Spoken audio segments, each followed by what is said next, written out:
شروع اللہ کے نام سے جو بڑا مہربان نہایت رحم والا ہے۔ سلام ٹو مائی یوٹیوب فیملی، زمشہ وائز میں خوش آمدید۔ بدرت علی حوت کے ایک نئے واقعے کے ساتھ حاضر خدمت ہے۔ آئیے انہی کی زبانی سنتے ہیں۔ مجھے عملیات سیکھنے کا بہت شوق تھا اور عملیات سیکھنے کے دوران اور اب بھی میرے ساتھ عجیب و غریب واقعات پیش آتے رہتے ہیں۔ عملیات کی ایک پڑھائی کے دوران میرے ساتھ یہ واقعہ پیش آیا تھا۔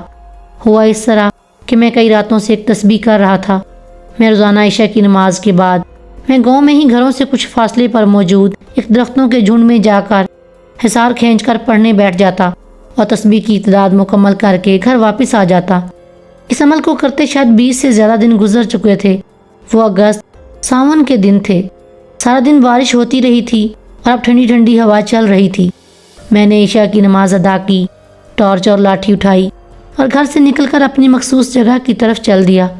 جائے مقررہ پر پہنچ کر میں نے حصار کھینچا اور روز کی طرح پورے دھیان سے پڑھنا شروع کر دیا۔ آنکھیں بند کیے میں پوری توجہ سے اپنے الفاظ دہرا رہا تھا کہ مجھے کھٹکے کی آواز آئی۔ میں نے آنکھیں کھول دیں، جلدی سے ٹارچ روشن کر کے ادھر ادھر دیکھا، مگر ہر طرف خاموشی تھی۔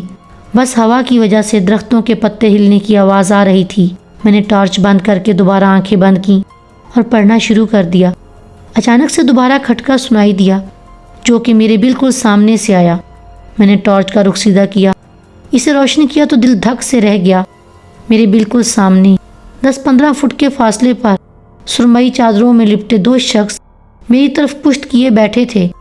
میں حیران تھا کہ یہ کون ہے اور یہ اچانک کہاں سے آ گئے، کیونکہ میں جب آیا تھا تب بھی یہاں کوئی نہیں تھا اور ابھی چند لمحے پہلے کھٹکا سنائی دینے پر بھی، میں ٹارچ روشن کر کے دیکھنے پر بھی کوئی نظر نہیں آیا تھا۔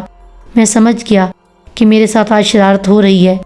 میں نے ٹارچ روشن رہنے دی اور پڑھنا شروع کر دیا، مگر میری نظر بدستور ان دونوں وجودوں پہ تھی جو بالکل خاموشی سے بیٹھے تھے، ان پر ہی ٹکی ہوئی تھی۔ کوئی 2 منٹ ہی گزرے ہوں گے کہ ان میں سے ایک جلدی سے کھڑا ہو گیا اور میری طرف چہرہ پھیر لیا۔ میری حیرت کی انتہا نہ رہی، وہ ہو بہو میرے جیسا تھا۔ اسی اثنا میں دوسرا بھی کھڑا ہو کر میری طرف رخ پھیر چکا تھا، یہ بھی بالکل میری شکل کا تھا۔ سمجھ تو میں چکا تھا کہ میرے ساتھ کیا ہو رہا ہے۔ میں جو حیرانی کی وجہ سے تسبیح کے الفاظ روک چکا تھا، جلدی جلدی پڑھنے لگا۔ اتنی دیر میں ان میں سے ایک میری طرف انگلی کر کے اشارہ کر کے بولا کہ یہ روزانہ پڑھنے آ جاتا ہے، آئیے واپس نہیں جانا چاہیے، چلو پکڑو اسے۔ اور دونوں میری طرف دوڑے اور حصار کی لکیر کے پاس آتے ہی وہ ہوا میں سگریٹ کے دھوئیں کی طرح تحلیل ہو گئے۔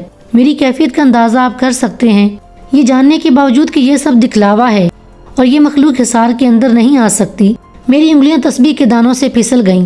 ان کے غائب ہونے کے چند لمحے بعد جب میرے حواس بحال ہوئے اور میں نے ارد گرد ٹارچ گھما کر دیکھا تو سناٹے کے سوا کچھ نہ تھا۔ درختوں کے پتوں کی ہوا سے کھڑکھڑانے کی آواز تھی بس۔ میں تسبیح کی تعداد بھول چکا تھا۔ میں نے تسبیح اٹھائی اور اندازے سے باقی کی پڑھائی مکمل کی اور واپسی کی راہ لی۔ مجھے شدت سے خود پر غصہ آ رہا تھا کہ کیوں دکھلاوے میں آ کر تسبیح کی تعداد بھول گیا۔ ابھی میں گھر کے راستے پہ ہی تھا کہ پیچھے جھنڈ سے زور سے گھوڑوں کے ننانے اور انسانی کہکوں کی آوازیں آنے لگیں۔ کئی لوگ میرا نام لے کر پکار رہے تھے کہ اب مار کا مزہ چکھنا۔ میں بنا پیچھے دیکھے چلتا رہا۔ گھر کے دروازے تک پہنچتے پہنچتے بارش کی بوندا باندی پھر شروع ہو گئی تھی۔ گھر داخل ہو کر سیدھا بستر پر جا کر لیٹا۔ رہ رہ کے اتنے دنوں کی محبت رائے گاں جانے پہ افسوس ہو رہا تھا کہ اچانک میں درد سے تلملا اٹھا۔ میرے دونوں پاؤں کے تلووں پر کسی نے زور سے جیسے ڈنڈا مارا ہو۔ میرے منہ سے درد کے مارے سسکاری نکل گئی۔ میں اٹھ کر بیٹھ کر پاؤں کے تلووں کو سہلانے لگا۔ درد کی شدت سے میری آنکھوں سے پانی نکل آیا تھا۔ اسی اثنا میں میری کمر پر ڈنڈا پڑا۔ ڈنڈا اتنا سخت تھا کہ نہ چاہتے ہوئے بھی میرے منہ سے آہ نکل گئی، کیونکہ 5-6 بار ایسا ہوا۔ وقفہ وقفہ سے پاؤں پر اور کمر پر ڈنڈے پڑنے لگے۔ صبح کی نماز تک میں تکلیف سے ادموا ہو چکا تھا۔ اذان کی آواز سن کر اٹھا، وضو کر کے گھر ہی نماز ادا کی۔ نماز کے بعد اپنے طریقہ سے معلومات حاصل کی کہ یہ سب کیوں ہو رہا ہے۔ جواب میری سوچ کے مطابق تھا کہ دوران چلا تسبیح کی تعداد اوپر نیچے ہونے کی سزا ہے اور اب ہمیشہ ساون کے مہینہ 11 راتیں یہ سب بھگتنا پڑے گا۔ 11ویں رات کے بعد سے دوبارہ عمل شروع کیا۔ پورے چلے کے دوران بہت دکھلاوے ہوئے، مگر اب سمجھ چکا تھا۔ اللہ پاک نے کامیابی عطا کی۔ اب جب بھی ساون آتا ہے 11 راتیں بہت تکلیف ملتی ہیں۔ آپ سے پرخلوص دعاؤں کی درخواست ہے، کمنٹ سیکشن میں اپنی رائے ضرور دیجیے گا۔ ویڈیو اچھی لگی ہو تو لائک شیئر سبسکرائب۔